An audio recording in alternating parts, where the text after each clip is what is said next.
You know what, guys? This needs to stop. It's getting ridiculous. There are people on YouTube solving section 3s, like the SAT section 3s, in just 5 minutes. They think they're so cool finishing the whole section 3 in 5 minutes while you're sitting over here trying to answer the 4th question and the time's up.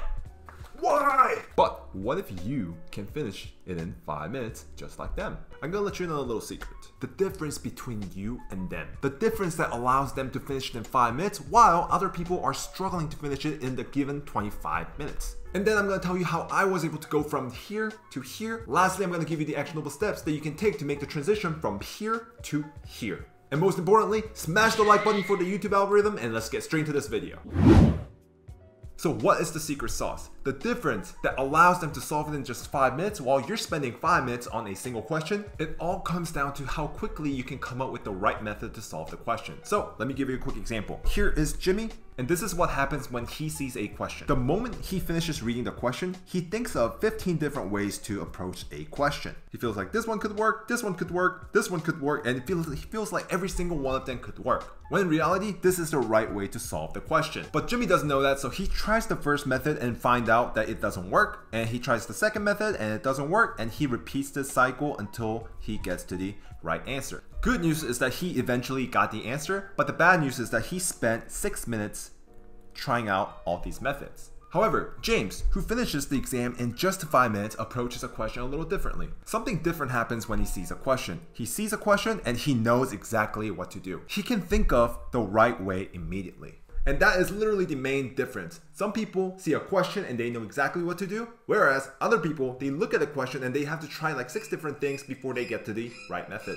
And whether you believe it or not, I was actually a James when I first started. I scored somewhere in the 500s and I always ran out of time when I was doing the math sections. Sometimes I would get lucky, but most of the times I was running out of time and I was having time issues. But how was I able to go from James to Jimmy? Well, there were 2 main ingredients that allowed me to go from James to a Jimmy. The first one was that I had to know the exam inside out. Meaning I had to know exactly what was on the exam and have a good understanding on the materials that are covered on the SAT. In my tutoring sessions, I like to call them as concepts/foundations. And second, I did a whole lot of practice exams. Now, let's talk about how you can go from a James to a Jimmy. And how you do that is by doing the exact same thing that I did and all of my other students have been doing for the past 6 years. Set a strong foundation and do a ton of practice exams. Let's go a little bit more in depth on why and how this works. Make sure you pay attention here because people only do the stuff they actually understand. If you don't understand why this works, you're not going to stick to it. So how does setting a foundation help you? Going back to the example, whenever someone sees a question, they think of 16 different ways to solve a question. And hopefully one of them is the right way to do it. But that is given that you have a strong foundation. If you don't have any foundation, you see a question and you're not going to know what to do. Remember those times when you see a question and you're just sitting there like, whoa, how do I solve this question? Then you end up trying these weird ways that you know are not going to work out because it's better than not trying. But unfortunately, it doesn't work and none of them give you the right answer and you just wasted 5 minutes. And that's why I always say you have to do the concepts first and move on to the practice exams and not the other way around. So the purpose of studying the concepts first and setting a strong foundation is to make sure that one of your method is actually correct.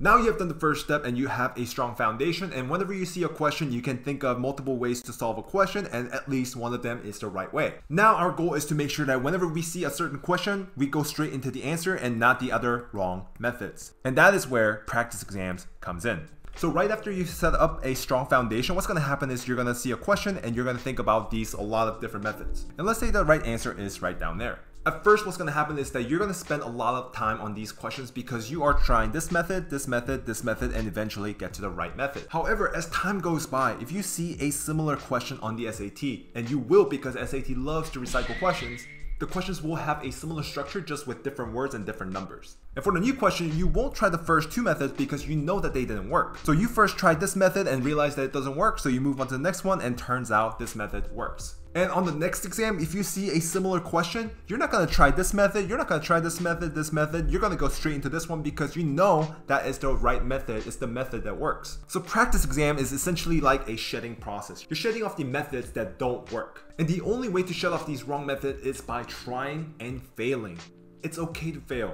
It's part of the learning process. And this is the same reason why I am telling you not to look at the answer key when you're stuck on a question. The answer key tells you exactly where to go, but you need to try these different methods on your own and fail on them so you realize that these are the wrong methods and you can shut them off.